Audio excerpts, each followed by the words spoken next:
Meus amigos, que a paz de Jesus permaneça em nossos corações. Nós vamos numa série de 4 programas falar do grande benfeitor Allan Kardec. Allan Kardec recebeu não só a missão consoladora de nos trazer a revelação prometida por Jesus, mas naquilo que convencionou-se chamar de Pentateuco kardeciano, há uma obra de grande beleza e profundidade, aquela que foi mais divulgada por todos os tempos de Allan Kardec, que é o Evangelho segundo o Espiritismo, e que, em abril, está completando 150 anos, precisamente o sesquicentenário do Evangelho segundo o Espiritismo. Hoje nós vamos abordar o tema, os bastidores do Evangelho segundo o Espiritismo, o que está por trás. Como Allan Kardec, genialmente, com bom senso, veio escrever o Evangelho segundo o Espiritismo. Vamos desenvolver em 4 programas. Assim, sem mais delonga, vamos dar início. Inicialmente, vamos tratar dos lugares onde Allan Kardec escreveu o Evangelho, em isolamento. Primeiro na cidadezinha de Santo Andrés, e depois, onde ele bolou o plano da obra, e depois na Villa Seguir, em Paris, onde ele deu continuidade ao seu trabalho. Assim, é lá nesse retiro de Santo Andrés, nas férias, em setembro, agosto e setembro de 1863, que ele começa a sua obra. Diz os Espíritos o seguinte: precisávamos ter-te sob as mãos, livre de qualquer outra preocupação que não fosse a da doutrina. Então, ele ali mais isolado, a cerca de 200 quilômetros de Paris, à beira-mar, no Canal da Mancha, ele começa a ter os primeiros insights ou luzes para escrever essa obra magnífica. Assim, lá nesse isolamento sagrado, uma obra com a que elaboramos em comum acordo necessitava de um recolhimento, de um isolamento sagrado, é que falam os espíritos para ele. Isso é importante. Por quê? Porque ele estava, então, com a mente toda focada no livro que ia escrever. Estava, podemos dizer assim, na mão da espiritualidade. E lá era um local assim muito prazeroso. Era e é ainda, Lá nós temos uma igreja de São Denis, aliás, é o nome do Kardec, O Denisard vem de Denis ou Diniz ou Dionísio, que quer dizer espírito. O São Denis é aquele famoso quadro de São Denis no livro Os Mensageiros de André Luiz, que fala sobre a decapitação desse santo, que é o padroeiro da França e também o padroeiro de Paris. Diz a história de São Denis que ao ele ser decapitado, ele apanha a cabeça e vai até a sua igreja. Lá nessa localidade de Santo Andrés, nós temos a igreja de São Denis e uma tradição de uma cabeça de ouro de São Denis, que Allan Kardec, inclusive, pesquisou. Ele pesquisou bem essa cidade. Ali, olha a pesquisa de Kardec. Ele diz: no mar da Mancha, do Canal da Mancha, sobre a costa do Havre, as águas dia a dia ganham terreno e minam as penédias de Santo Andrés, que pouco a pouco desmoronavam. Então, a antiga cidadezinha foi toda invadida pelo mar. Continua Kardec: os 2 quilômetros de costa entre Santo Andrés e o Cabo do Eve, existe um banco que outrora se achava à vista e ligado por uma terra firme, e que agora foi todo invadido pelo mar. Ele continua a sua pesquisa: antigos documentos atestam que neste lugar, por sobre o qual hoje se navega, existia a aldeia de Saint-Denis, chefe do coche, ou melhor, Saint-Denis, chefe, ou melhor, aquele da cabeça. É um jogo de palavras para dizer aquele que foi martirizado, foi degolado. E Tendo o mar invadido no 14º século o terreno, a igreja foi tragada em 1372. E depois, na época de Allan Kardec, no século de Allan Kardec, foi reconstruída ali nas proximidades. Dizem que, com bom tempo, se veio os restos no fundo do mar. Como Kardec não foi num período de bom tempo, ele não pôde ver o resto da cidadezinha antiga ali.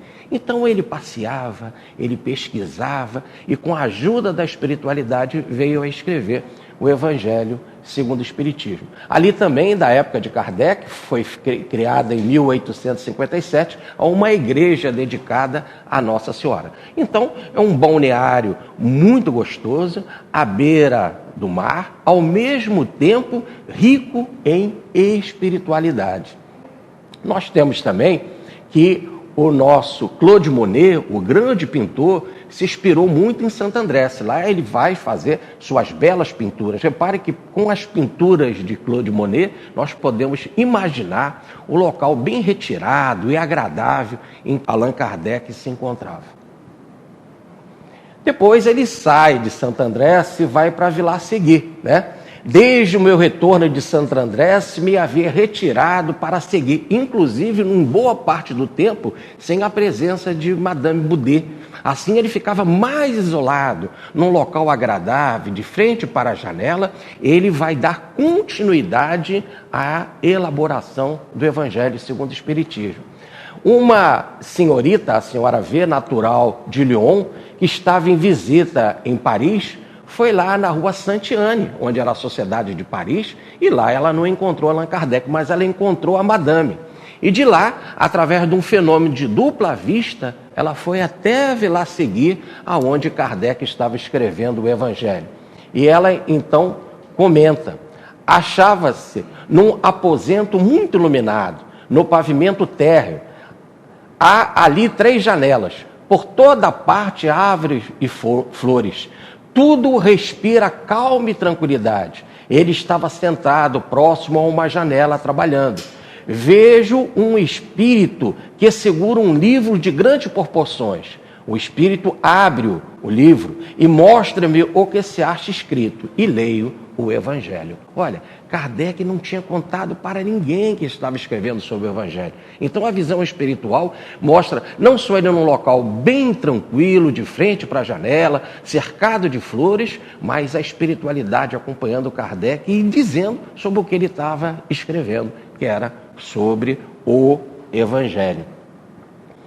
Vamos agora ver qual foi a ideia dele para dar nome à sua obra, né? Inicialmente, nós temos a primeira edição, que é de abril de 1864, e a segunda edição, que saiu em 1865, com o título Imitação do Evangelho segundo o Espiritismo. E o próprio codificador fala, mantivera o seu título de tal modo em segredo que o editor, o senhor Didier, só conheceu por ocasião da primeira impressão. Então, se o próprio editor, o senhor Alfredo Didier, não sabia nem o nome da obra. Repare como a senhorita V de Lyon, visitando a Sociedade Espírita de Paris, na rua Saint-Anne, ela passa a ter realmente uma visão ou uma dupla vista maravilhosa, porque ela já acena com a ideia do tema, o Evangelho. Depois, a obra toma corpo, ela é bem alterada e surge a terceira edição em 1866, com o título, né, agora sim, O Evangelho segundo o Espiritismo. E o Kardec comenta, mais tarde, em razão das reiteradas observações do mesmo senhor Didier e de algumas outras pessoas, mudei o título da obra. E porque, no fundo, não era uma imitação, era o próprio Evangelho de Jesus, interpretado em espírito e verdade, à luz do Espiritismo, à luz da terceira revelação. Esta edição foi objeto de um remanejamento completo da obra, além de algumas adições. As principais alterações consistem numa classificação mais metódica, mais clara e mais fácil. Assim, a obra então toma corpo e hoje, como já havíamos dito, é a obra mais conhecida da codificação, a mais distribuída. Não vamos falar que é a mais importante, porque o Pentateuco tem que ser visto num conjunto. E todas as obras estão no lugar certo para uma determinada explicação. Evidentemente que as bases nós temos no Livro dos Espíritos e no Livro dos Médiuns, né? Mas o Evangelho nada mais é do que eminentemente o Consolador prometido por Jesus. Assim, vamos para uma terceira parte. Como é que era a inspiração? Como é que os Espíritos chegam a falar em comum acordo? Uma obra, podemos dizer assim, a quatro mãos, né? Entre Kardec e um Espírito protetor. Mais ainda, pode ser traduzido esse comum acordo como junto elaboramos. É uma verdadeira parceria entre Kardec e a espiritualidade. Assim, Kardec recebe uma comunicação em que diz que essa obra junto elaboramos. Vamos lá. Muitas vozes são ouvidas em torno de ti. Então eram muitos espíritos que estavam trabalhando com Allan Kardec e cada um cuidava de uma parte daquilo que era mais fácil ao seu preparo, à sua personalidade.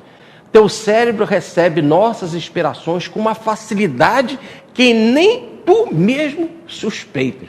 Quer dizer, aonde que é Kardec e aonde que é a espiritualidade, fica difícil de nós resgatarmos.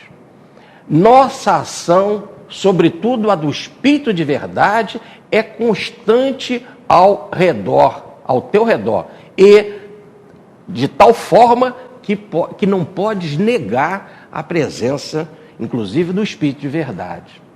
Elaboramos em comum acordo.